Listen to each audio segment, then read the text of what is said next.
She just wanted a quiet morning, a simple cup of coffee before heading to work. But what should have been an ordinary moment turned into something cruel. A police officer, fueled by arrogance and prejudice, humiliated her in front of strangers. What he didn't know was that this quiet woman carried a past that would shake him to his core. How could one act of racism unravel a truth so powerful? It left an entire town stunned. This is her story. Her name was Evelyn. A soft-spoken black woman in her late 40s, she lived a life most people would call ordinary. She worked long hours at a local community center, quietly dedicating herself to helping children after school. To her neighbors, she was the kind of woman who waved every morning, who always had time to listen, who never seemed in a rush even when the world around her moved too fast. Her mornings were simple rituals of peace. A walk to the corner cafe, the same seat by the window, and a warm cup of coffee before the day demanded her attention. It wasn't luxury. It wasn't indulgence. It was her way of recharging before pouring her energy into others. But beneath that quiet strength was a past most people didn't know. Evelyn wasn't just a caretaker or a gentle voice in the community. She had weathered storms of loss, of sacrifice, of choices that shaped not just her, but someone else's destiny. And while she carried those memories with grace, she never spoke about them. That morning began like any other. The sun broke through the city skyline, children waited for school buses, and Evelyn sat with her coffee, enjoying her moment of calm. Yet, calm has a way of drawing out chaos when it threatens the wrong kind of pride, because that very morning, someone else walked into the cafe. A man in uniform, a man with authority, a man who believed his badge gave him the right to look down on others. He noticed Evelyn, and in just a few moments, he would make a choice that would expose the ugliest part of himself while unknowingly unlocking the most powerful part of her story. The cafe was half empty that morning. The faint sound of jazz humming from the speakers, the clinking of mugs behind the counter. Evelyn sat at her usual corner table, notebook open, jotting reminders for the children she would meet later in the day. Nothing about the room felt unusual until the door swung open. The man who walked in wore the kind of uniform that commanded attention. His badge caught the morning light, and the heavy walk of his boots announced his presence before his voice ever did. He carried himself like the world owed him respect. Eyes scanning the room, lingering on every face, but when they reached Evelyn, they didn't move on. They fixed, stared, assessed oddity first. Evelyn lowered her eyes, trying to hold on to her peace. She was no stranger to looks, to assumptions, to the weight of being judged before a word left her lips. She had learned long ago to pick her battles, to let silence do the talking. But silence doesn't protect you when someone is determined to break it. He ordered his coffee, loud enough for the whole room to hear, tossing a smirk toward the cashier. His jokes weren't funny, but his badge gave them immunity. When his order was ready, instead of taking a seat, he walked deliberately toward Evelyn's table. She felt the air shift as his shadow blocked her light. Without asking, he sat at the table next to hers, leaning back like he owned the space. "Quiet morning, huh?" he muttered, not really waiting for her response. His tone wasn't conversational, it was testing, probing. Evelyn kept her gaze on her cup, choosing not to answer. That silence, her refusal to play into his performance, ignited something in him. He leaned forward, closer, studying her calm expression as though it were an insult. And then, in one sudden, cruel motion, he tipped his cup forward. Hot coffee spilled across her table, soaking her notebook, staining her blouse, dripping to the floor. The cafe froze. Conversations halted, spoons paused mid-stir. A moment that should have been ordinary transformed into humiliation under fluorescent lights. Evelyn gasped quietly, pulling back, her skin stinging from the heat. But she didn't scream. She didn't lash out. She simply sat still, eyes steady, breathing through the ache of the moment. The officer smirked, muttering something under his breath about people like her knowing their place.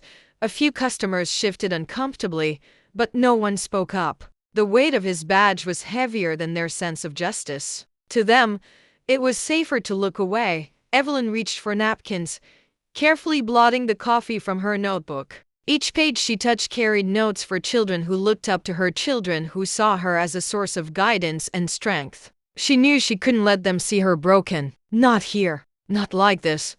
But the sting of the moment wasn't just on her skin, it pressed into her spirit. She could feel the familiar ache of generations before her who had endured similar acts of cruelty. The officer thought this was about dominance, about putting a woman in her place. What he didn't realize was that Evelyn's silence wasn't weakness. It was discipline. It was restraint forged from years of knowing when to rise and when to wait. Still, the tension didn't fade. He stayed nearby, watching her reaction, waiting for her to break. And when she didn't, his smirk faltered, replaced by something colder. He leaned closer once more, whispering words too sharp to be mistaken for casual.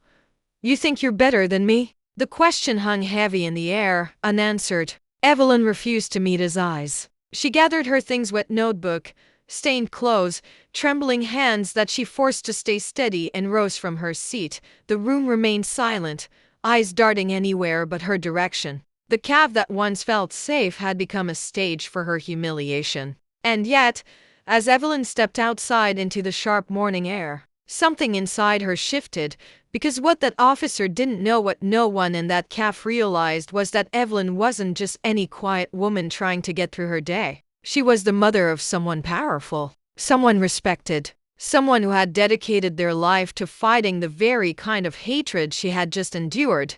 The stage was set. The officer's arrogance had sparked a chain of events he could never have predicted. And soon, the entire town would learn the truth about who Evelyn had raised. The officer thought his cruelty would end inside that caf, a private act of humiliation that no one would remember. But Evelyn's quiet strength carried further than anyone expected. By the time she reached home, word of what happened had already spread. A young man had recorded the entire scene on his phone, the coffee spilling, the smirk, the silence of the bystanders. And soon, it was everywhere. The video hit the internet like wildfire. Outrage poured in.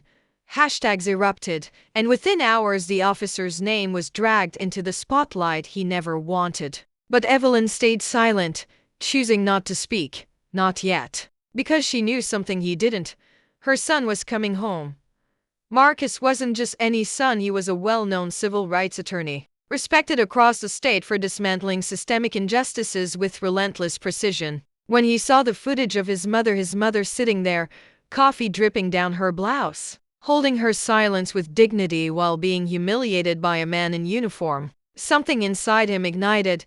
He held a press conference the very next day. Cameras flashed, reporters leaned in, and Marcus's voice rang out with a fire that silenced the room. He didn't just talk about coffee on a blouse. He spoke about generations of humiliation, the countless unnamed victims who never had a camera to capture their pain. He called for justice not just for his mother, but for every person who had ever been told, without words, that they were less. The officer who once smirked in arrogance now found himself cornered by truth, his power stripped by the very silence he mocked. And Evelyn? She stood behind her son, calm as ever, her quiet presence now transformed into something unshakable.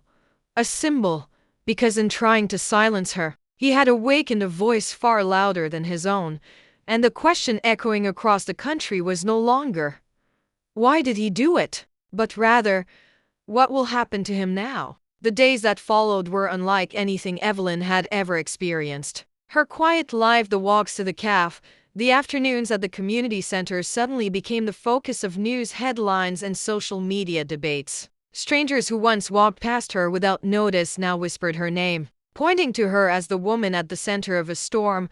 The officer who had tried to reduce her to nothing with one cruel act found himself suspended, then investigated. His smirk, once a symbol of unchecked power, became the face of accountability when frozen in a still frame from that viral video. He had thought no one would care. He had thought her silence meant weakness. But now, his arrogance was dissected on television panels, condemned by community leaders, and questioned by people who had once trusted his authority. And Evelyn, she didn't ask for fame. She didn't seek revenge. She simply continued her life with the same steady grace, showing up at the community center, guiding children who looked at her differently now, not just as a mentor, but as living proof that dignity can outlast cruelty. Her son's fiery words had sparked change, but her silence had given them weight. She had shown the world that strength doesn't always roar. Sometimes it simply endures. The impact rippled outward. Conversations erupted in workplaces, in classrooms, in homes. People debated not only the officer's actions but the deeper reality his act represented: the daily humiliations, the small aggressions, the constant reminders that racism doesn't always wear a hood or shout slurs. Sometimes it wears a badge. Sometimes it hides behind a smirk and a spilled cup of coffee. For many, Evelyn's story was a mirror. It reflected their own silent battles, their own moments of being dismissed, overlooked, or degraded simply for existing in the wrong skin. And for others, it was a wake-up call, a reminder of how silence in the face of injustice can wound just as deeply as the injustice itself.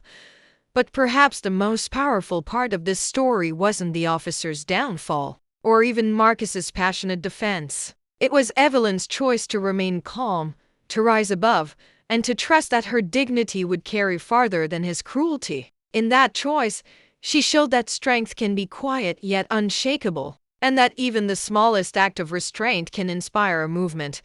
And so the question remains, not just for the officer, not just for Evelyn, but for all of us. How many more Evelyns will it take before society finally confronts the truth? How many more viral videos? How many more names?